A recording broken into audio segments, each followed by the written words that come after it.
Blue Beetle.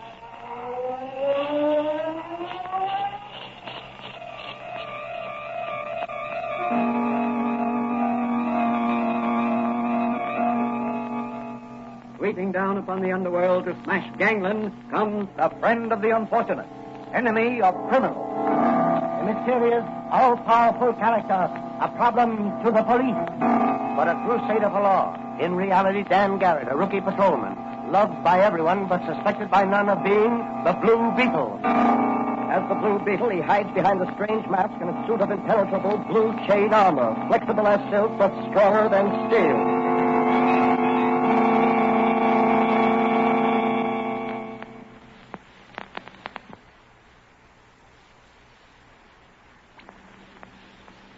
Today's episode of the Blue Beetle is entitled The Invisible Ghost. Patrolman Dan Garrett, who in secret operates as the Blue Beetle, today matches brains and brawn with a cowardly, ruthless gang of crooked slot machine racketeers.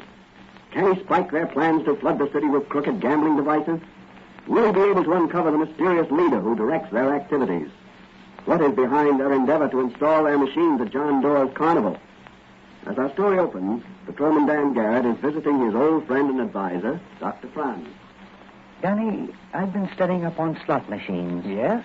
You find out anything interesting? Well, I'm convinced that the difference between an honest machine and a dishonest or crooked machine is very slight. In fact, I'd say the difference was purely academic. What do you mean, Doc?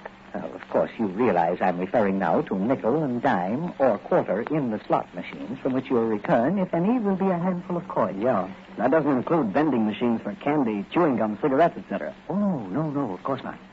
I'm speaking about those machines where you put a coin in the slot, push down the lever, and pictures of fruits or birds or playing cards whirl around and stop in different combinations. Yeah, I understand. Well, if certain combinations come up, a certain number of coins will be returned to you. Sometimes as many as 30 may come out. That's called a jackpot. Yeah, I know. I've seen some of the boys in the force play the machines in Charlie's cigar store. And how often do they hit the jackpot? I don't know. Not often, I'm sure. Precisely. Those machines are fixed in advance to release a jackpot once every 1,000, 5,000, 10,000, yes, even every 100,000 times.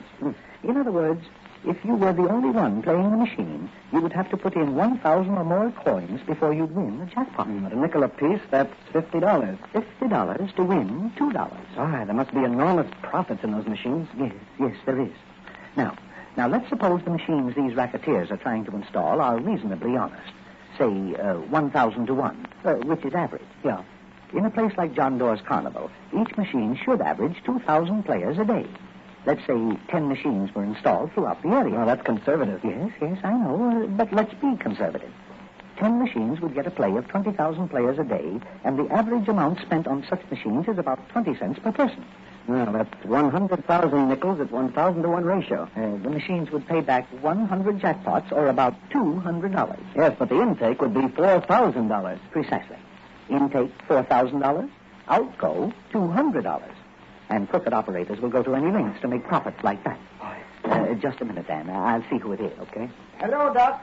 Is the pride of the police force here? If you mean Patrolman Dan Garrett, he's waiting for you, Madigan. Hello, Mike. Got the car outside? Yep. Are you ready, Daddy? Ready and waiting. So long, Doc. Those crooked slot machine operators are going to get a big surprise when they run up against Officer Manigan and Patrolman Dan Garrett. Come on, Manigan. Let's go.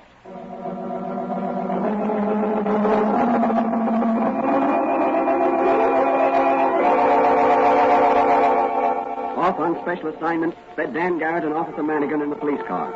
What is their destination? What will they find when they get there? Will it be a simple routine cleanup job, or will the Blue Beetle have to swing into action? Within 10 minutes, the police car bearing Dan Garrett and Mike Manigan is pulling up inside the gates of John Doerr's Carnival.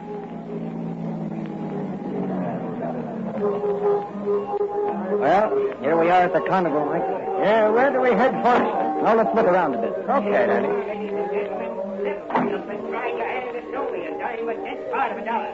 Knock down a Cupid down with a baseball. Giant, you're on, big boy. Maybe you should be with the Giants. Come on here, step right up. I used to play baseball with the Brooklyn Sandlotters. Why don't you try your hand at that baseball game? I think I win. Maybe I can win a Cupid doll for my youngster. Step right up here. Come on, step right up. That's right, here you are. 3 baseballs for a dime. Give me 3 of them bars. I'll show you what real pitching is. Sure thing, Lieutenant. Here you are. 1, 2, 3. That'll be a dime. Thanks, Lieutenant. Careful of your arm, Lieutenant Manigan. Remember, you're an old man now. Oh, yeah? Now cut out the kid and then watch this. Hey, better look out, fella. My pal here's cross-eyed. Okay, brother, I'll stand over here. All one. No, that was just practice. Now watch this one. All 2. Nice going, Manigan. Well, the sun was in the eyes. But watch this one. Hey, are you good, Chippy Dog? Boy, are you good, Manigan. You hit the proprietor right in the old conch. You sure know your Chippy Dog. What was that, Manigan? Hey, look, over there. There's a crowd around that tent. Come on, looks like trouble. Hey, that door's open. What's happened? The headphone fell down inside George's head. Hey, anybody hurt? Come on. Hey, come on. Get back, everybody. Get back. Hold the conch. I'll have a look inside, will you? Okay, Danny. All right, get back on it. Make room here. Come on, make room here. Get back on here. What happened, Dora? Are you all right? Why, I guess so. A tent pole fell on me as I was sitting at my desk here. Oh, wait a minute. I'll have Manigan call a doctor. You may be seriously injured. No, don't call a doctor. I'll be all right in a minute. Here, I'll get you some water from the cooler. Oh, thanks. What caused the pole to fall? Oh, I don't know. Maybe one of the ropes holding it up rotted through and broke. Or was cut. Here, drink this. Thanks. Oh, that's good. I feel better now. Have those crooked slot machine racketeers been working on you? Slot machine racketeers? Oh, no, I'm sure they had nothing to do with this. Have any of them been out to talk with you recently? Well, yes. When? Last night. Any trouble? Well, we had a few words. They wanted me to put some of their machines in. And you refused? Yes. Did they threaten you? Oh, in a general sort of way. But you know how thugs and underworld scum are. They talk big, but most of them it's bluff. Yes, I know, but sometimes... Hello, Danny. Oh, hello, Mr. Dawes. Oh, hello, Manigan. What happened? I'll tell you, going back in the police car. Okay, Danny. Mr. Dorr, you better have a couple of your men you can trust act as a bodyguard till I can get some men from the police department assigned to you. In the meantime, we're going to track down this gang of crooks and put them where they can do no more harm. Come on, Manigan. Back to headquarters.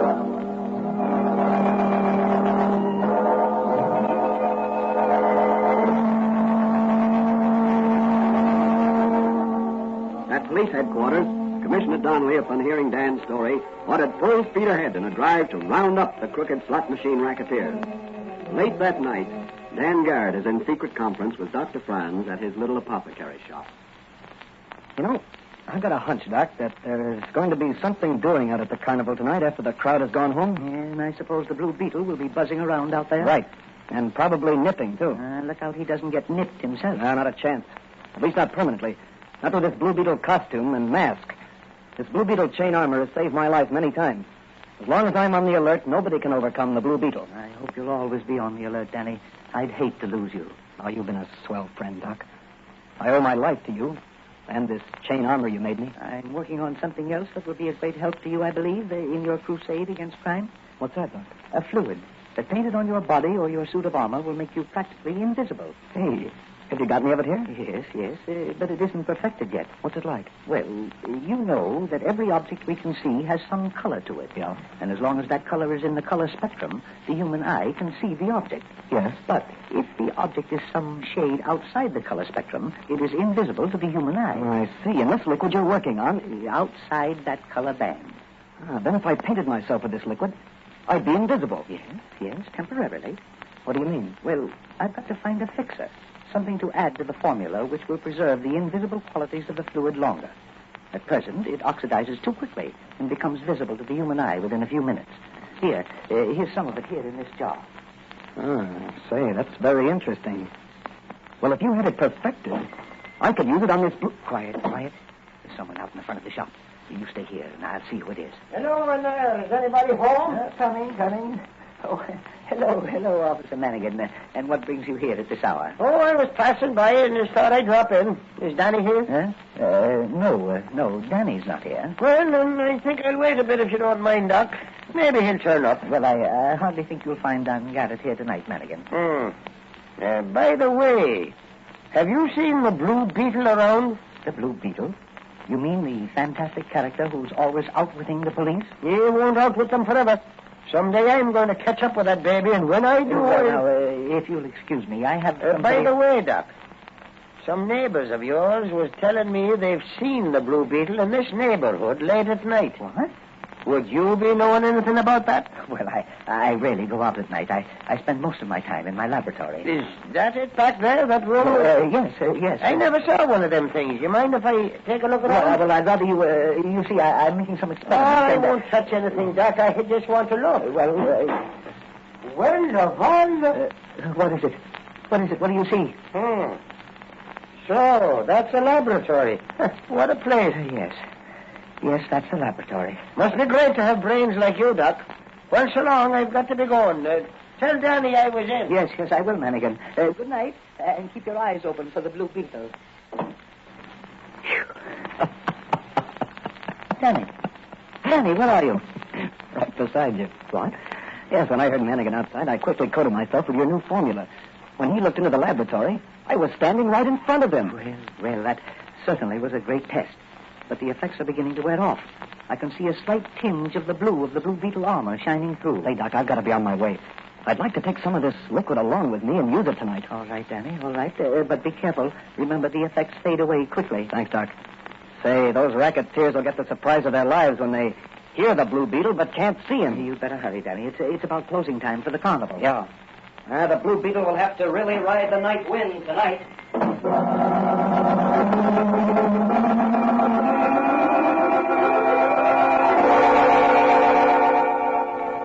What will the Blue Beetle do over at John Doerr's carnival? Will he run head-on into a band of slot machine crooks?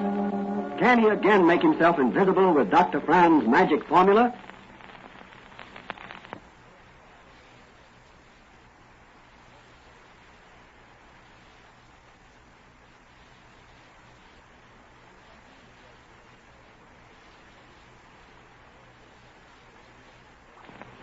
On through the night speeds the Blue Beetle in his fast motor car. As he nears the carnival, he parks his car in a hidden spot and approaches John Doerr's tent on foot.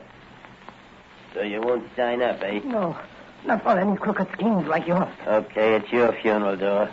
Work on him, Frenchie. How about it, Doerr? The answer is still no. Give it to him again, Frenchie. So you won't sign, eh? Well, here's some more of the same. The Blue Beetle. Yes, the Blue Beetle. Oh, there is no Blue Beetle here. It's a trick. Doerr's got a phonograph planted someplace. That's so. Well, here's something planted, and it wasn't a phonograph. No. Hey, Frenchie, what is it? No, I do not know. I see nothing. Well, maybe you can see stars. Come on, let's get out of here before I go up me nuts. I can't fight ghosts. Wait a minute. Let me help you on your way with my foot. Now get going, both of you. And if the Blue Beetle ever sees you again, I'll blast you wide open. Come on, Frenchie. We got to tell the boss about this. Are you all right, Dora? I don't know. I can't see. Am I blind? No, Dora, you're not blind. Now do as I tell you. Phone police headquarters and report what just happened. All right. I will. And don't worry. The Blue Beetle's on the job. I'm going to trail those men. Maybe they'll lead me to their hangout. Now get going. The Blue Beetle's got a lot of nipping to do.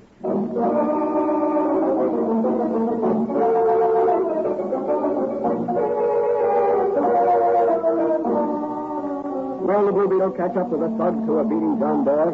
What about the invisible paint? Will it wear off before the Blue Beetle reaches his destination? What will he find when he gets there? Out of the carnival grounds dashed the Blue Beetle, just in time to see the two thugs drive off in a long sedan. Jumping into his own car, the Blue Beetle gave chase until out on the river road. Those thugs are taking the road that leads to the old haunted house. That must be the headquarters. I'll have to take a chance. My invisible paint is wearing off. I'll force them off the road, and they'll have to stop. All right, you thugs. Hop out and make it snappy. It's the Blue Beetle. Oh, I can see him now. Come on, let's get him. This time we don't fight ghosts. Come on, me hearties. I'll take you both at once. That's for Old Man Doerr. And that's for law and order. Step him up, Frenchie. Step him up. Kick him in the head. Oh, no, you won't, Frankie. That'll take care of you. Put up your hands, Blue Beetle, or I'll kill you so how... Not tonight, you won't. Here's a faceful of knuckles for you. Oh. Well, he's done for a while. Let's see, I'd better not use my invisible paint. I may need the little that's left to use later. How can I get into that house up there? I think I'll just take one of these thugs over here and...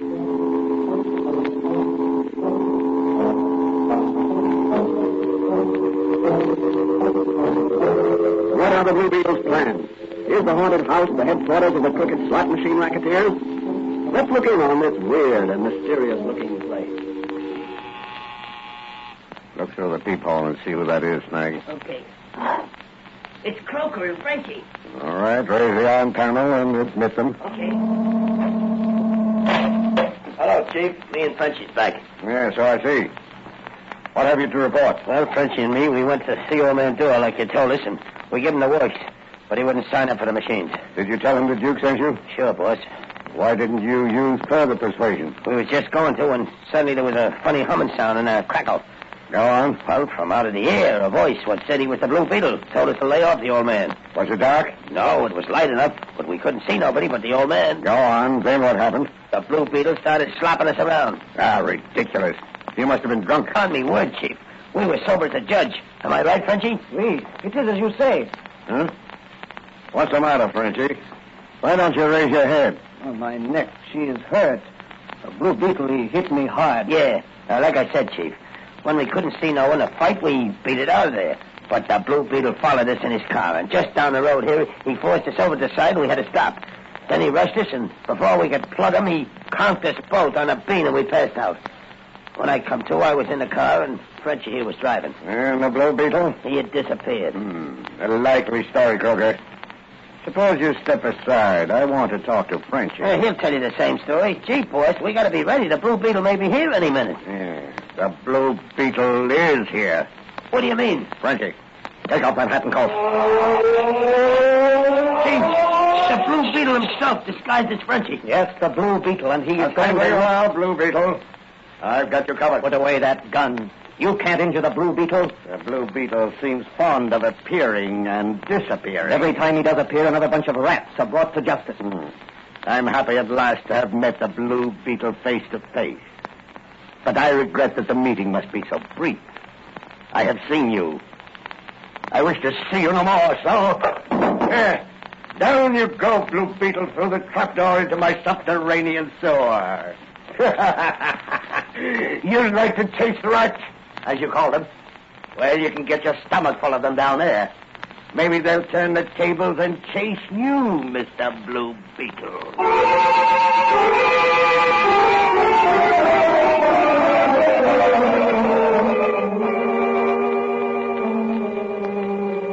Hey. Yeah? You and Croker close the trapdoor. Sure, boss. Yeah, sure. Anything you say, boss. Now, listen to me. You'd better get this straight with no bungling if you don't want to join the Blue Beetle. Not me, boss. It was Frenchie's fault the other time. He didn't slug the old man hard enough before the Blue Beetle showed up. I don't want any excuses. I want results this time. Yes, boss. You go and see John Doe again. Tell him there's $1,000 a week in it for him if he signs up with us. If he refuses again, tell him the Blue Beetle's dead. Offer to prove it to him by bringing him here. Go easy on him this time. But either get his signature to a contract to install our slot machines at the carnival or bring him out here. Have you got that straight? Sure, boss. You better have. Now, one thing more. If you don't come back with Dore's signature or with Dore himself, you'll be pushing up daisies when spring comes round Hey, again. listen, boss. That's the cop. Yeah. How did they find out? You stupid fool. You must have left a trail a mile wide. No, boss. Nobody saw us but the Blue Beetle. You hide, Croker. Behind that screen over there. They've got nothing on me. I'll meet them. Snag, you stand by. Okay, boss. Open up the name of the law. Snag, raise that iron panel. Yeah, sure. All right, boys. You got your guns? Here we go. Come on. Good evening, gentlemen. Calling rather late, aren't you? The law's on the job 24 hours a day. Well, that's admirable. Something wrong? Yes, you. Me? What have I done? Your thugs have tried to kill an old man, and you were trying to install your crooked slot machines at the carnival. I assure you, you've made a mistake, Sergeant. I ain't, Sergeant. It's plain Officer Manigan, and we ain't made no mistake. The Blue Beetle phoned us 10 minutes ago. Now I know you're mistaken, Officer Mannigan. The Blue Beetle couldn't have phoned you. The Blue Beetle. Yes, the Blue Beetle. It must be a ghost. The Blue Beetle. No, not dead. Just invisible. No, it can't be. I saw him drop down that wall. Well, what's that you're trying to say? He's trying to tell you, Mannigan, that he saw me drop to my death through that trapdoor you're standing on. Holy Moses, I never noticed it. Let's get off quick. Hey, where are you, Blue Beetle? I'm here, there, everywhere a criminal tries to hide. Let me out of here. Let me out of Not here. till you confess to this crime. Oh, I don't know what you're talking about. Come on, confess, you crook, or I'll choke it out of you. No. Take me away from here. Take me to police headquarters. I'll confess. Only don't let the Blue Beetle's ghost get me. All right, boys, put the handcuffs on. All right, Mannigan. Very good work, Blue Beetle, wherever you are, and thanks. But don't forget, someday I'm going to catch up with you. And when I do, I'm going to run you in just on general principles. That's okay with me, Mannigan. But remember, you first got to catch me. So long, Mannigan. Give my regards to the commissioner.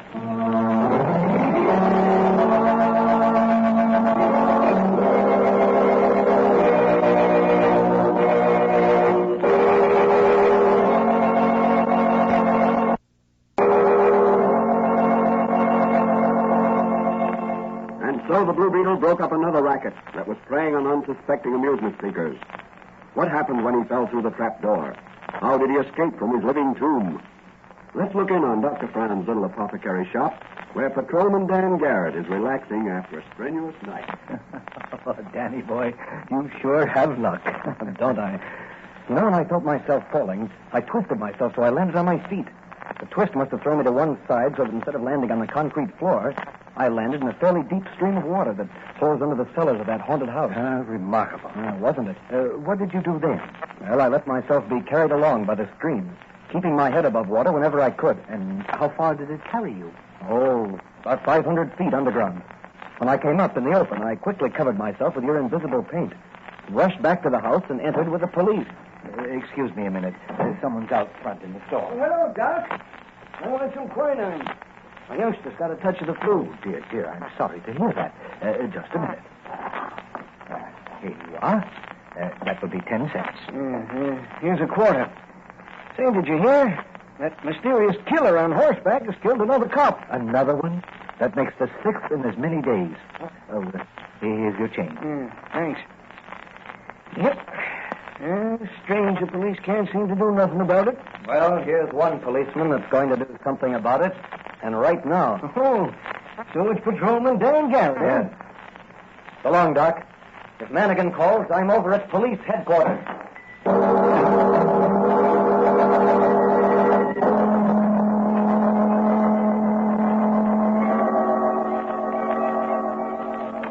What is this new scourge that has struck the city?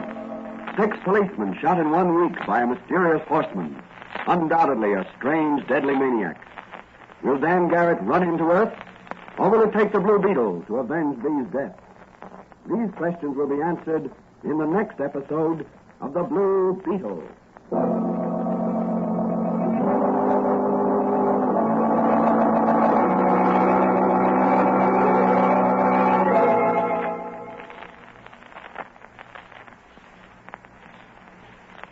And now, here's the Blue Beetle to say a few words.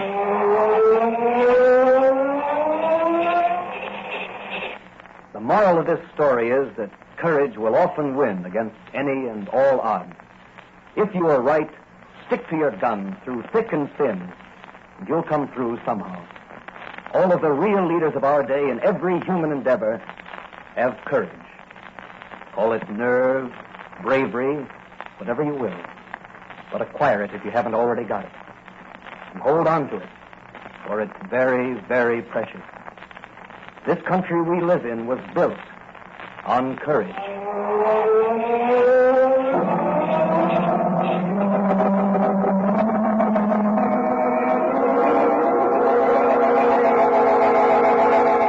The Blue Beetle is a copyrighted Fox feature appearing in Mystery Men Comics magazine and the Blue Beetle magazine, on sale at your newsstand.